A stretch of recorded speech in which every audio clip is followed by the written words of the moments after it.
జరిగింది. కన్యాదానం వచ్చి 3 రకాల మునులతో కూడిన వశిష్ఠ గోత్రము. వాళ్ళ ముత్తాత పేరు వచ్చి రఘు మహారాజా. వాళ్ళ తండ్రి గారి పేరు వచ్చి అందరికి తెలిసినట్లుగానే దశరథ మహారాజవర్మన. అంటే వాళ్ళ తండ్రి గారి ఎలాంటి గోత్రంలో ఉద్భవమైన రామచంద్ర స్వామి వాళ్ళ గురించి అంతా చెప్పినారు. అట్లా అమ్మాయిని తెలుసుకోవాలి కదా. వాళ్ళ ముత్తాతకి ఉండేదంట ఆ కాలంలో, అందుకనే స్వర్ణ రోమము అనేసి పేరు వచ్చింది. వాళ్ళ తాత పేరు వచ్చి జనక మహారాజా. ఇట్లా వివరించినారు.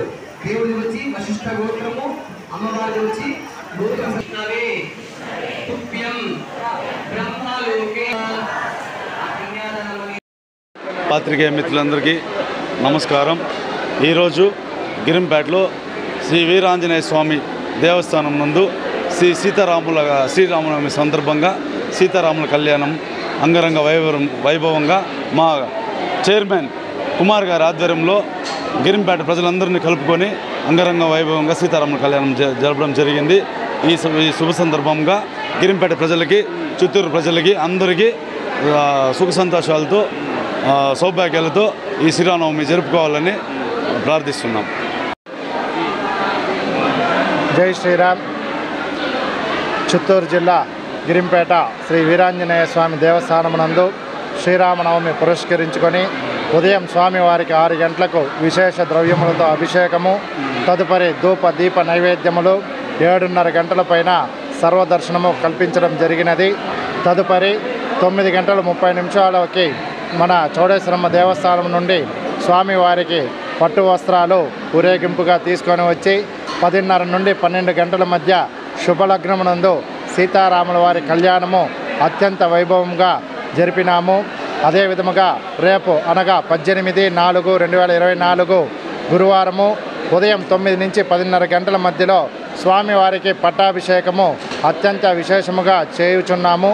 కావున భక్తులు అందరూ వచ్చి స్వామివారి కృపా కటాక్షాలకు పాత్రలు కావాల్సిందిగా కోరుచున్నాము. జై శ్రీరామ్. జై శ్రీరామ్. రామ పట్టాభిషేకము మరియు అలాగే సీతారాముల కళ్యాణోత్సవం జరుగుతున్నది. గిరింపేట పుర ప్రజలందరూ కూడా పాల్గొంటున్నారు. కళ్యాణోత్సవం అంటే ఎన్నో తరతరాలుగా ఉన్నటువంటి ఆచార సాంప్రదాయంగా ముఖ్యంగా మనం భావించవచ్చు. అయోధ్యలో స్థాపించినటువంటి శ్రీరామ మందిరం కూడా దేదీపమానంగా వెలుగుతున్నది. ఈరోజు 12కి కరెక్ట్గా సూర్యకిరణాలు కూడా అయోధ్యలో తాకింది. అలాంటి శుభ సందర్భాన ఈరోజు మా గిరింపేటలో సీతారాముల కళ్యాణోత్సవం చాలా చక్కగా జరిగింది. మా నాన్నగారు అయినటువంటి కేఎన్ కుమార్ గారు ఎన్నో ఏండ్ల నుంచి కృషి చేస్తున్నారు గుడిని డెవలప్ చేయాలని చెప్పేసి. ఈవెందో మా కుటుంబ సమస్యల్ని కూడా పట్టించుకోకుండా కూడా తన అహర్నిశలు గుడికే తన ఒక టోటల్ సహకారాన్ని అందిస్తున్నారు. గుడిని అభివృద్ధి చెందాలి ఎన్నో విధంగా ఆయన కృషి చేసేటువంటి వీలు మాకెంతో ఆదర్శంగా నిలిచింది.